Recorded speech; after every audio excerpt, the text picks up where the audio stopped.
Hi friend, I am Varma sir from Varma Commerce Class Maladies. Today we are going to solve a problem on marginal costing your subject account. Question number 30, page number 241 of your question paper set. If you have a question paper set like this, then this is a page number 241, question number 30. Okay. And if you have a paper of 2019, then university question paper set of 2019. Okay.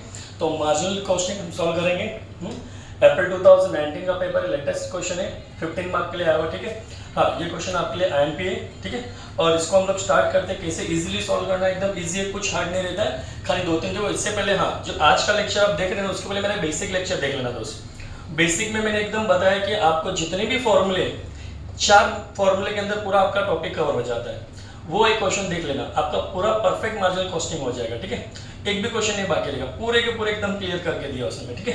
चलो, तो अभी किसी को अप्रैल 2019 ध्यान देना है तो इधर ध्यान दे लो एक बार. देखो क्वेश्चन को एक बार रीड करता हूं मैं. Selling price of a product was ₹200 per unit. बोलता है एक प्रोडक्ट बेचेंगे कितने में, 200 रुपए में. उसका सेलिंग प्राइस आपको कितना दिया, ₹200 पर यूनिट दिया हुआ है.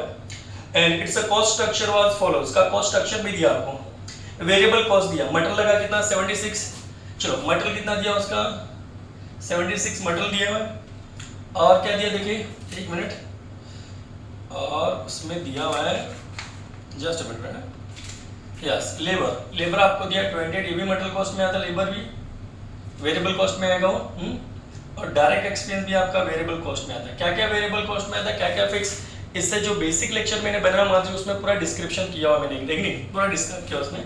हाँ, तो ये तीनों को मिल जाएगा अपना वेरिएबल कॉस्ट. और फिक्स कॉस्ट में 3 दिया आपको. देखो, एक तो आपका फैक्ट्री का फिक्स कॉस्ट दिया 5,60,000. दूसरा आपका दिया ऑफिस का फिक्स कॉस्ट दिया आपको 4,40,000. और जो सेलिंग का फिक्स कॉस्ट है वो आपको दिया 80,000. तो तीनों को मिला के बन जाएगा आपका फिक्स कॉस्ट. क्या बन जाएगा आपका फिक्स 5,60. चलो अभी कैसे से अपने दिमाग साथ मिले तो फाइनेंशियल टोटल मार देते हम लोग. तो ये 76 प्लस 28 प्लस 16, ये 120 आ गया वेरिएबल कॉस्ट पर यूनिट है कि नहीं. क्योंकि मैंने बताया कि हमेशा जो वेरिएबल कॉस्ट है वो पर यूनिट लेते हैं हम लोग, और जो फिक्स कॉस्ट है वो टोटल लेते हैं. तो फिक्स कैसे करते हैं, टोटल मारेंगे हम लोग. 5,60,000 प्लस 4,40,000 प्लस 80,000. ठीक है, ये आ गया आपका. चलो एक बार वापस 5,60,000, 4,40,000 और 80,000, 10,80,000. कितना आ गया आपका 10,80,000. ये आपका फिक्स कॉस्ट है. पहले बेसिक वाला लेक्चर जरूर देखना दोस्त. इसके पहले मैंने लिखा है वहाँ पे कि 20 मिनट में आपका मार्जिनल कॉस्टिंग है. उस मार्जिनल कॉस्ट को 20 मिनट में देख लेना, पूरा मार्जिनल कॉस्ट एकदम क्लियर हो जाए. उसके बाद ये वाला वीडियो देख लेना. ठीक है. चलो ओके, तो ये चीज मिल गई अपने को. खाली बेसिक एक फॉर्मेट बनाएंगे और फटाक से आंसर आएगा. देखो चलो इसको मैं इरेज कर देता हूँ. आपने देख लिया कौन सा क्वेश्चन है ये. कल ही एग्जाम है आप लोगों का वापस. ठीक है. चलो मान के चलते कि फाइनेंस पेपर अच्छा गया होगा सबका. ठीक है. चलो, और जैसा गया उसको भूल जाना. अभी कॉस्ट पे ध्यान देना.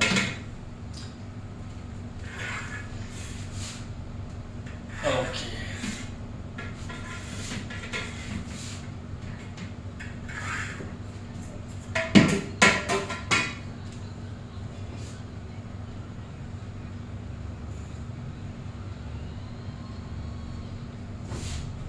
पार्टिकुलर्स आपका टोटल का कॉलम एंड कॉलम जो पर यूनिट, ये आपके पर यूनिट का कॉलम. ठीक है. हाँ, तो मैंने बोला राइटिंग पे ज़्यादा ध्यान मत देना, समझ जाएगा आपको. Marginal cost structure, marginal cost structure. ठीक है. हाँ, जो डेटा दिया हुआ इसमें लिख देते हम लोग. चलो, तो सबसे पहले हम लोग यहाँ पे डेली लिखते थे सेल्स. क्या लिखते थे हम लोग, सेल्स. सेल्स में से क्या लेस करेंगे, वेरिएबल कॉस्ट. तो क्या मिलता था अपने को, कंट्रीब्यूशन. फिर उसमें से लेस करते हम लोग फिक्स कॉस्ट. तो क्या मिल जाएगा अपने को, प्रॉफिट. यस, ये इतना फिक्स फॉर्मेट आपका. कोई भी प्रॉब्लम सॉल्व करो ये फॉर्मेट पहले बना दिया करो आप लोग. ठीक है. चलो, तो अभी ये प्रॉब्लम को हमने रीड किया था, एक बार वापस रीड कर लेते हैं. हाँ, अप्रैल 2019 का पेपर आपका. जिसमें लिखा है कि selling price of a product 200 per unit दिया है, तो एक प्रोडक्ट बेचोगे 200 रुपये मिलेगा, ऐसा लिख के दिया उसने। और क्या लिख के दिया, वेरिएबल कॉस्ट पर यूनिट दिया है, तो वेरिएबल कॉस्ट में मटेरियल और लेबर ये डायरेक्ट एक्सपेंस को हमने ऐड किया तो 120 आया, ये वेरिएबल कॉस्ट 120 अपने को मिल गया, ठीक है। और क्या दिया सामने वाले ने, और अपने को फिक्स कॉस्ट दिया, हाँ, तो फिक्स कॉस्ट का हमने टोटल कर दिया था ये 10,80,000। जैसा जैसा डेटा दिया वैसा वैसा आप इसमें फिल कर दो। ओके, और क्या दिया उसने, नंबर ऑफ यूनिट्स सोल्ड 40,000, बोलता है 40,000 प्रोडक्ट बना के बेचा था, तो 40,000 यूनिट्स हमने यहाँ पे लिख दिया है। और क्या बोलता है, और कुछ नहीं बोलता, और डायरेक्ट बोलता है कैलकुलेट पीवी रेशियो, क्या निकालने का अपने को, तो पूरा डेटा दिया है, कुछ भी सामने नहीं छोड़ा नहीं है, खाली आपको कैलसी चलाना बस। तो एक प्रोडक्ट आपने 200 में बेचा, तो वैसे आपने कितने प्रोडक्ट बेचे, 40,000, तो 40,000 को मल्टीप्लाई कर दो 200 से, आपका सेल मिल जाएगा 80 lakh. Your total sales is 80 lakh, बराबर। फिर एक प्रोडक्ट को बनाने का जो खर्चा है वेरिएबल कॉस्ट वो 120, हमने तो 40,000 प्रोडक्ट बनाए ना फ्रेंड, तो 120 को मल्टीप्लाई कर दो आप 40,000 से, ये आ जाएगा 48 लाख, 48 लाख, क्लियर। अभी 80 लाख में से वेरिएबल कॉस्ट लेस कर दो, क्या मिलेगा अपने को, कंट्रीब्यूशन। कंट्रीब्यूशन में एक तरह का आपका ग्रॉस प्रॉफिट, ठीक है। तो 80 lakh minus 48 lakh, your answer will be 32 lakh, ये आ गया आपका कंट्रीब्यूशन, ठीक है। हाँ, इसमें से इसको माइनस करोगे तो कितना आएगा, 80 रुपीज, ठीक है। अभी 32 लाख में से 10,80,000 माइनस कर दो, अभी माइनस कर देते हैं, ये आएगा आपका 21,20,000, क्लियर, मार दिया डैश, ठीक है। चलो, तो इतना डेटा अपना हमने कर दिया, अभी बस जैसा जैसा पूछते जाए वैसे वैसे करते जाने का, ठीक है। हाँ, और कल के समय मैंने ये भी बताया था बेसिक में, पीवी रेशियो तो हमेशा निकाल दिया करो, सामने वाला पूछे या ना पूछे, पीवी रेशियो हमेशा फाइंड आउट करना, कि ईच एंड एवरी फॉर्मूले में अपने को पीवी रेशियो का यूज होता है, तो पीवी रेशियो तो पूछे तो भी निकाल दो, नहीं पूछे तो भी निकाल दो, ठीक है। वो तो बिना बिना वाला निकालना है अपने को, ठीक है। अभी निकाल देते हैं, तो PV ratio equal to, formula था कल ही, contribution divide by sales into 100, ये अपना फॉर्मूला था, अब भी कभी याद कर लो। चलो, तो कंट्रीब्यूशन कितना था अपना, 32 लाख। अब 32 लाख वाला डेटा भी ले सकते हैं या फिर 80 वाला डेटा भी ले सकते हैं, पर वाला कोई प्रॉब्लम नहीं, दोनों में आंसर सेम ही आने वाला है। Divide by sales your 80 lakh into 100। Now use your calci, हाँ यस, चलो कैलसी आपके एग्जाम में अलाउड है, आदत डाल दो, डिवाइड बाय 80 लाख, भले 2 साल से आपने यूज किया हो नहीं होगा, ठीक है। तो आ गया आपका 40%, this is your PV ratio, क्या आ गया पीवी रेशियो फटक से। चलो, और क्या पूछता है, और सामने वाला बोलता है आपको कि ब्रेक इवन पॉइंट निकालो यूनिट में, अभी निकाल देते हैं, ये आ गया पहला वाला आंसर। सेकंड वाला बोलता है ब्रेक इवन पॉइंट चाहिए उसको यूनिट में, तो यूनिट का फॉर्मूला लगा दो। वैसे ब्रेक इवन का फॉर्मूला क्या रहता है, fix cost divide by PV ratio करते हैं ना हम लोग, लेकिन मैंने आपको कल एक बात बताई थी कि कोई भी फॉर्मूला आपको अगर यूनिट में फाइंड आउट करना है, तो जहाँ पे हम पीवी रेशियो यूज करते थे उसके बदले क्या यूज करने का, कंट्रीब्यूशन पर यूनिट। जहाँ पे पीवी रेशियो यूज करते थे उसके बदले क्या यूज करने का, कंट्रीब्यूशन पर यूनिट यूज करने का। तो मैं पीवी रेशियो ना लिख के क्या लिख दूंगा, कंट्रीब्यूशन पर यूनिट लिख दूंगा। कोई भी फॉर्मूला चाहे मोस हो चाहे डिजायर्ड सेल हो, जहाँ पे पीवी रेशियो था उसके बदले खाली आप कंट्रीब्यूशन पर लिख दो, आपको जो आंसर आएगा यूनिट में आएगा, ठीक है। चलो, तो फिक्स कॉस्ट अपना कितना था, 10,80,000, तो मैंने लिख दिया यहाँ पे 10,80,000, ओके। और कंट्रीब्यूशन पर अपना 80 रुपीज था, 80 लिख दिया हमने, तो जो भी आंसर आएगा आपका बीपी यूनिट आ जाएगा, ठीक है, आएगा बीपी यूनिट।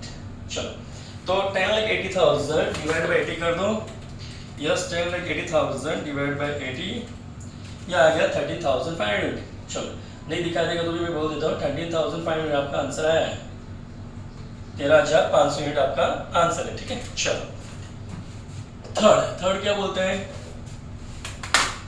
हाँ थर्ड बोलता है कि आपको क्या हाँ, ये क्वेश्चन कितने मार्क के लिए आया है, 15 मार्क के लिए परवड़ता है दोस्त, परवड़ता है 15 मार्क के लिए इजीली परवड़ता है। हाँ चलो, अभी ब्रेक इवन पर यूनिट में अभी मार्जिन ऑफ सेफ्टी पूछा उसने, मोस मार्जिन ऑफ सेफ्टी, अभी बोला नहीं रुपीज में निकालना है कि आपको यूनिट में निकालना है, तो निकाल दो रुपीज में। फॉर्मूला क्या मोस का, profit divide by PV ratio, profit divide by PV ratio. हाँ, तो प्रॉफिट कितना आपका देखो 21,20,000 है, 21,20,000 योर प्रॉफिट। पीवी रेशियो था अपना 40%, तो आपके कैलसी में आप 21,20,000 लिखोगे, डिवाइड बाय 40 और परसेंटेज का सिंबल यूज करना दोस्त। किसका यूज करना? परसेंटेज दबाना, तभी आंसर आएगा, नहीं तो आप सिर्फ 40 लिख के छोड़ दोगे। 21,20,000 डिवाइड बाय 40%, ये आ गया 53 लाख। तो 53 लाख आपका मोस है, मार्जिन ऑफ सेफ्टी, मतलब इतना रुपए का माल बेचोगे तो आप सेफ में रहोगे कि नहीं। ये आ गया आपका मार्जिन ऑफ सेफ्टी, ठीक है। चलो और क्या बोलता है सामने वाला? मार्जिन ऑफ सेफ्टी के बाद ये बोलता है वो ब्रेक इवन सेल निकालो अमाउंट में। किसमें अमाउंट? अभी निकाल देते। तो तीसरा पूछा था, मैं तीसरा मतलब सी पूछा था ना, हमने सी लिख देते, ठीक है। सी लिख दिया, यहाँ पे ए लिख दिया, जैसा बोले वैसा कर देने का। चलो ए बी सी पूछा ना उसने, ए बी सी लिख दिया। अभी डी वाला क्या बोलता है वो? ब्रेक इवन निकालो अमाउंट में, कि नहीं। तो बीपी रुपीज बोलते हैं उसको, बीपी रुपीज में निकालना। अभी निकाल देते बीपी रुपीज, ठीक है। तो ब्रेक इवन पॉइंट आपको रुपीज में निकालना है। तो फॉर्मूला क्या बीपी का? Fix cost divide by PV ratio. देखो अभी भी हमने निकाला था, ब्रेक इवन पॉइंट निकाला, वो यूनिट में था। अभी उसने पूछा रुपीज में, तो जहाँ पे पॉइंट था वहाँ पे पीवी रेशियो यूज कर देते, ठीक है। तो फिक्स कॉस्ट अपना अभी भी कितना आया था? 10,80,000, 10,80,000। कोई हम लोग स्लो नहीं चल रहे, फटाफट चल रहे क्योंकि कल एग्जाम है करके। पीवी रेशियो कितना अपना? 40%, ये 40%, ठीक है। तो 10,80,000 डिवाइड बाय 40%, ये आ जाएगा आपका 27 लाख। और दूसरे स्टाइल में ऐसे भी आ सकता था। यूनिट आपको मिल गया था कि भाई 1,35,000 यूनिट है, इसका सेलिंग प्राइस आपको पता भी था। ये भी दूसरा आइडिया अपने पास, 1,35,000 यूनिट थे, एक प्रोडक्ट बेचा था 200 में, तो मल्टीप्लाई कर दूंगा मैं 200, 1,35,000 मल्टीप्लाई अगर 200 भी कर दूंगा ना, तो भी आंसर आ जाएगा 27 लाख। बराबर, 100% सही एकदम, ठीक है, 100% करेक्ट है। देखो 1,35,000 डिवाइड बाय मल्टीप्लाई 200 से कर दूं तो आ जाएगा 27 लाख रुपए। कितना आ गया? करोड़ कैसा हो गया? एक मिनट, यहाँ पे यूनिट अपना 40,000 था ना। एक मिनट दोस्त, एक मिनट, तो जीरो ज़्यादा लगाया क्या हमने? एक मिनट, ये 10,80,000 डिवाइड बाय 80, हाँ 13,500 आता दोस्त, ये 13,500, इसलिए क्रॉस चेक किया हमने। ये 13,500 आ रहा है, बराबर, ये 13,500। चलो अभी देख चेक करते हैं। 13,500 बेचा और आपने एक को बेचा 200 रुपये में, रुपीज़ में ना चल बीपी, बराबर 27 लाख, 100% सही एकदम। हाँ इधर हमने मिस्टेक किया था। और बोलो डी के बाद, ये डी के बाद क्या चलता है अपना? डी के बाद आएगा क्या पूछता है वो? हाँ बोलता है कि ब्रेक इवन पॉइंट चाहिए उसको, क्या चाहिए उसको? ब्रेक इवन पॉइंट चाहिए इफ फिक्स कॉस्ट। हाँ डी को भी थोड़ा सा देखना पड़ेगा आपने, ये तो पुराना डी है। लेकिन उसने क्या बोला कि आपका जो ब्रेक इवन सेल है, if fixed overhead is increase by 20%। आगे रीड नहीं किया आपने, अगर आगे ऐसा रीड नहीं करके धोखा हो जाएगा अपने साथ, ठीक है। रॉन्ग हो गया, देखो ज्यादा रॉन्ग नहीं, बट तो भी ध्यान देना पड़ेगा अपने को। उसने पूछा break even point if fixed overhead increase by 20%, तो फिक्स्ड ओवरहेड में 20% बढ़ाना पड़ेगा, फिक्स्ड ओवरहेड में 20% बढ़ाना पड़ेगा। तो 10,80,000 प्लस 20% कर दो।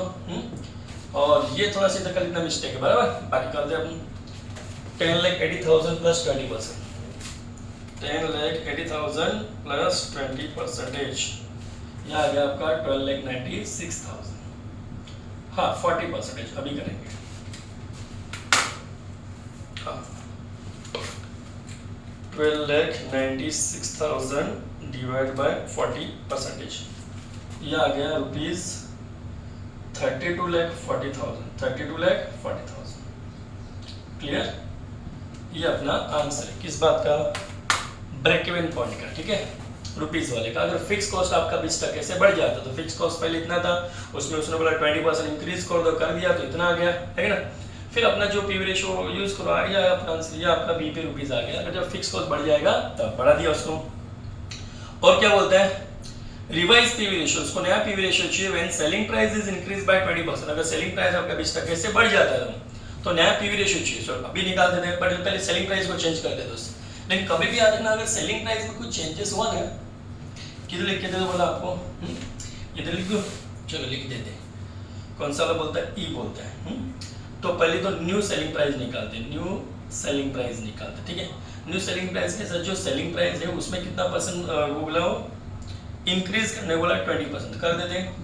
सेलिंग प्राइस पहले कितना था 200 था, 200 लिख दिया प्लस 20% कर देते हैं, तो आ जाएगा मेरे ख्याल से 240। अभी देख लेते एक बार 200 प्लस 20% या 240, ये आ गया नया सेलिंग प्राइस। ठीक है, जब सेलिंग प्राइस चेंज होता है तो कभी भी अपना पीवी रेशियो चेंज होएगा। सेलिंग प्राइस चेंज होता क्या चेंज होएगा, पीवी रेशियो। अभी देखो इसलिए तो बोला उसने नया पीवी रेशियो निकालो। सेलिंग प्राइस अगर 20% से बढ़ जाए तो अभी कर देते, देखो ये देखो वापस सिस्टम में जाता है। अपना सिस्टम क्या, सेल्स में से लेस क्या करते हैं हम लोग, variable cost. Variable cost less करेंगे ना तो क्या मिलता है अपने को, कंट्रीब्यूशन। अभी कर देते हैं।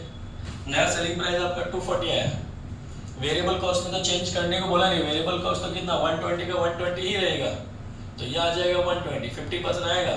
ठीक है, क्योंकि 240 में से 140 लेस करो 140 बचता है। पीवी रेशियो का अपना फॉर्मूला अपने को पता है कि कंट्रीब्यूशन डिवाइड बाय क्या करेंगे, सेल्स इनटू 100, आ जाएगा पीवी रेशियो। तो नया कंट्रीब्यूशन कितना है आपका 120 और सेलिंग प्राइस नया वाला कितना 240, 200 करेगा ना तो 50% आएगा। तो ये आ गया आपका आंसर किसका, ई वाले का। किसका आंसर आएगा, ई वाले का, कि भाई नया पीवी रेशियो कितना रहेगा, तो आपका आ गया रिवाइज्ड। रिवाइज्ड मतलब नया पीवी रेशियो कितना आ गया 50%, हो गया अपना आंसर। ठीक है, तो 50% आपका नया पीवी रेशियो आ गया। तो इजीली फटक से सॉल्व हो चुका है। 15 मार्क का सम था। और भी फटाक से और भी सम करेंगे हम, फटाफट फटाफट करते जाएंगे। हाँ, वीडियो को लाइक कर दो, शेयर कर दो, सब्सक्राइब कर दो जिसने नहीं किया है, और बहुत सारे फ्रेंड लोग को भेज दो जिनको हेल्प हो जाए। Okay friend, thank you, bye bye.